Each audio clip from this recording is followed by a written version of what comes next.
Guru sejati. Angin berhembus semilir. Raden Kuning duduk bersemedi di sebuah padepokan. Sejauh mata memandang hanya terlihat pepohonan dan dedaunan yang menghijau. Kicau burung menambah indah suasana. Ia duduk bersila bersama dua orang yang seperti dirinya. Di hadapan mereka duduk seorang yang berpakaian putih mengenakan sorban.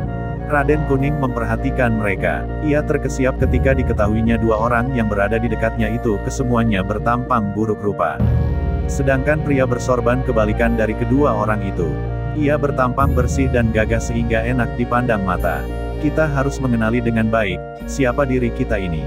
Pelajaran yang paling sulit adalah mengetahui diri kita. Pria bersorban bicara dengan suara lantang. Lalu bagaimana caranya agar kita bisa mengenali diri kita? Laki-laki yang duduk di sebelah Raden Kuning bertanya. Caranya dengan melakukan olah rasa, maka kita akan menemukan guru sejati, jawabnya. Bagaimana menemui guru sejati? Siapakah orang itu? Tanyanya lagi. Guru sejati adalah diri kita sendiri. Raden Kuning kembali memperhatikan tiga orang yang berada di dekatnya. Dua orang bertampang buruk rupa itu dilihatnya tanpa berkedip. Ia kaget, ternyata kedua orang itu memiliki kemiripan wajah dengannya. Selanjutnya ia mengamati pria bersorban yang kini menjadi guru mereka itu. Wajahnya pun mirip dengan dirinya. Mohon maaf jika aku lancang. Siapakah kalian tiga orang yang kini bersamaku? Jika aku tidak salah lihat, kalian adalah aku dan aku adalah kalian. Ketiga orang itu semuanya menoleh ke arah Raden Kuning. Selanjutnya mereka tertawa terbahak-bahak. Dua orang yang bertampang buruk rupa bahkan terpingkal-pingkal hingga membuat gaduh suasana. Engkau pergilah dulu ke sendang di sana. Cuci mukamu dan bersihkan pikiranmu. Setelah itu berkacalah di sana, baru engkau ke sini lagi. Pria bersorban memberi perintah. Meski masih menyisakan tanda tanya di hatinya, Raden Kuning menuruti perintah itu. Sendang kecil itu memiliki air yang sangat jernih. Raden Kuning melihat wajahnya yang terlihat letih. Tiba-tiba dia melihat air di sendang itu menampilkan wajahnya dalam bentuk yang berbeda. Wajahnya dipenuhi kerutan malang melintang. Ya, dia kini mirip sekali dengan dua orang pria bertampang buruk rupa itu. Biar, dipukulnya air di sendang. Bayangan wajahnya yang buruk rupa seketika lenyap. Raden Kuning menggunakan kedua tangannya untuk menampung air. Selanjutnya air itu dibasuhkan ke wajahnya. Dinginnya air menyegarkan matanya. Beberapa kali ia mengulangi membasuh wajah hingga pikirannya ikut tercerahkan. Meskipun terlihat ragu, Raden Kuning kemudian memberanikan diri melihat ke dalam sendang lagi. Ia melihat wajahnya telah kembali normal seperti sedia kala. Dengan berlari kecil, ia kembali ke padepokan. Aku bercermin di air dan melihat wajahku berubah menjadi buruk rupa. Pertanda apakah itu? Tolong berikan penjelasan kepadaku, Kisanak. Dalam setiap diri manusia selalu terdapat sifat baik dan sifat buruk. Keduanya terus bergulat untuk mempengaruhi satu sama lainnya. Jika saat ini engkau berbuat baik, maka itu berarti saat ini juga sifat baikmu yang lebih dominan. Begitu pula terjadi sebaliknya, jelas pria bersorban. Jadi menurutmu perilaku baik dan buruk itu adalah keadaan yang tidak menentu? Tanya Raden Kuning. Perilaku baik atau buruk itu adalah keadaan.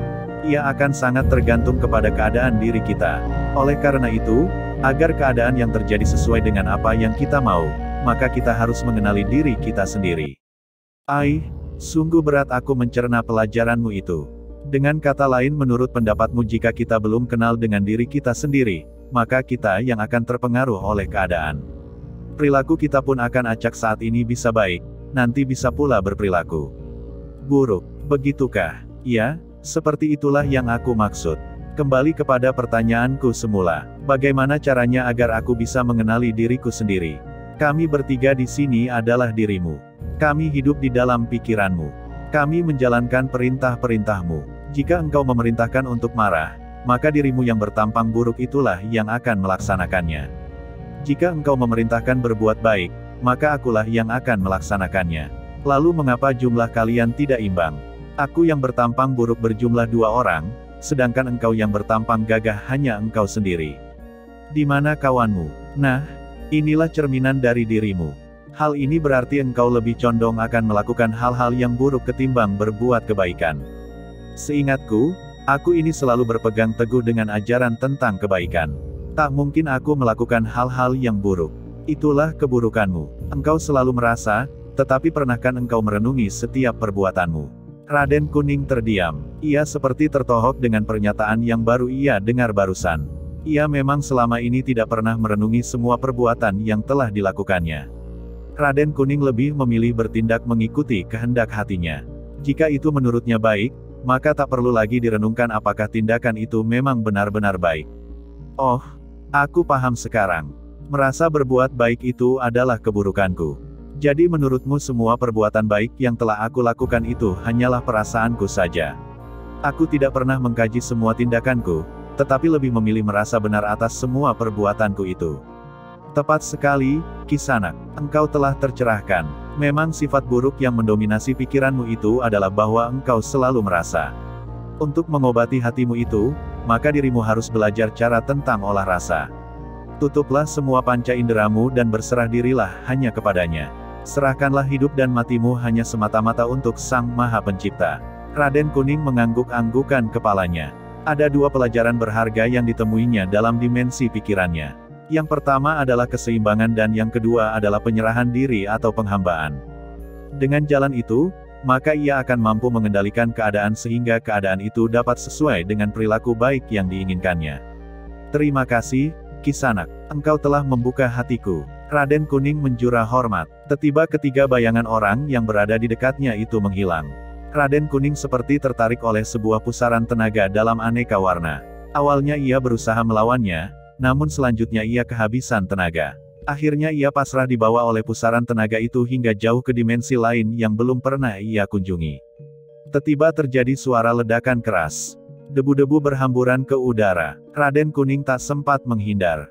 Ia hanya menutupi wajahnya dari siraman debu dengan kedua tangannya. Setelah debu itu hilang dari pandangan, barulah ia berani membuka matanya. Ternyata ia berada di dataran luas yang dipagari oleh dinding batu. Dilihatnya sosok Eyang Kiai ada di sana. Beliau tengah melatih silat seorang muridnya. Raden Kuning mulanya hanya melihat dari kejauhan. Tetapi setelah berada di dekat dinding batu itu, ia bisa menyaksikan bahwa yang tengah berlatih silat adalah ia dan bayangan dirinya. Meskipun tak berwujud, bayangan dirinya itu mampu dengan baik melatih jurus demi jurus yang terpahat di dinding batu itu. Maafkan aku, Eyang Kiai. Aku Raden Kuning. Siapakah orang yang tengah berlatih itu? Belum sempat menjawab pertanyaan itu, si orang yang berlatih jurus suluk kawedar, berhenti berlatih. Ia memandang Raden Kuning dengan tatapan mata kesal. Engkau ini, hanya membuang-buang waktu guru saja. Pergilah jauh dari sini. Raden Kuning terkejut karena diusir oleh pria itu. Belum sempat ia pergi dari sana, si pria yang tengah berlatih silat tiba-tiba melompat ke arahnya dan melolos senjata keris yang dimilikinya. Suara berciutan yang ditimbulkan oleh angin pukulan keris membuat bulu kuduk merinding. "Hei, anak muda, jangan engkau lukai tamuku," seru sosok yang mirip Eyang Kiai itu.